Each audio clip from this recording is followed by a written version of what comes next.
Salut les Butterfistes, on se retrouve pour notre pronostic du Quintet du lundi 11 décembre 2022, départ à 15h15 sur l'hippodrome de Vincennes.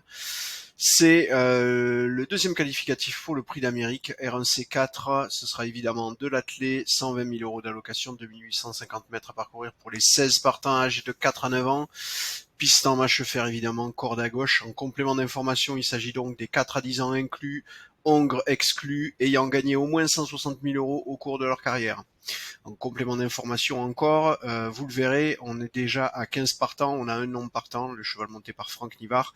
On en parle tout de suite après, mais avant, petit débrief sur le quintet de dimanche. Vous le voyez, une grosse surprise avec ce numéro 3 que pas grand monde avait vu, qui remporte la course avec un rapport simple gagnant sur le réseau physique du PMU à 34,30 €. Hein, bravo à ceux qui l'ont vu, et vous êtes peu nombreux. Et pour vous dire, hein, même sur le réseau PMU physique, personne n'a trouvé ce quintet ordre.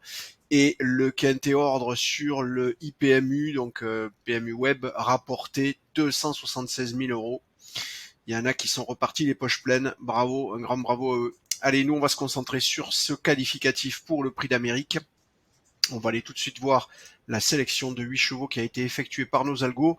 Une course que vous voyez d'ores et déjà catégorisée difficile, donc avec une difficulté en moyenne plus élevée que la moyenne des difficultés observées au cours des 10 dernières années sur les courses de quintet.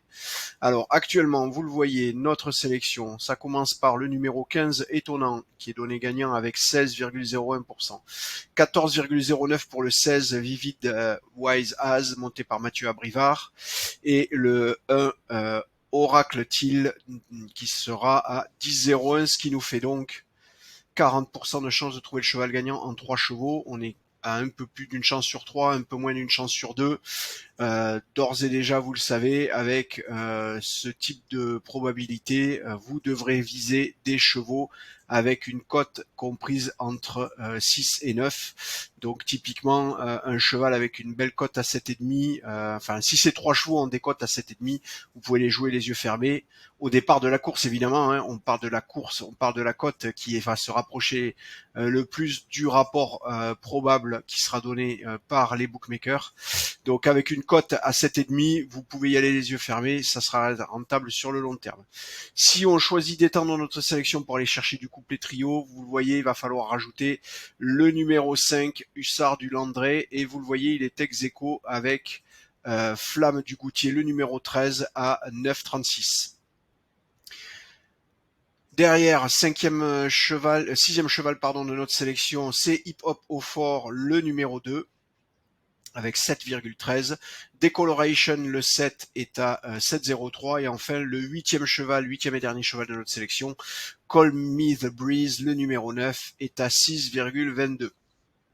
Je vous répète notre sélection pour le moment, le 15, le 16, le 1, le 5, le 13, le 2, le 7 et le 9. Encore une fois, le 15, le 16, le 1, le 5, le 13, le 2, le 7 et le 9. Comme je vous l'avais signalé, hein, je vous le rappelle, Gudi Deripré, monté par Franck Nivard, est d'ores et déjà déclaré non partant. Ce qui veut dire que les probabilités qu'on vous propose là tiennent déjà compte de ce non partant, et elles seront encore affinées. Cette nuit et demain avant le départ de la course, qui, je vous le rappelle, a lieu à 15h15. Allez, on a fait le tour, je vous ai tout dit, vous savez tout, n'hésitez pas à aller fouiller sur le site pour trouver des informations complémentaires pour affiner votre papier. Je vous souhaite une belle soirée, de bons jeux, et je vous dis à demain.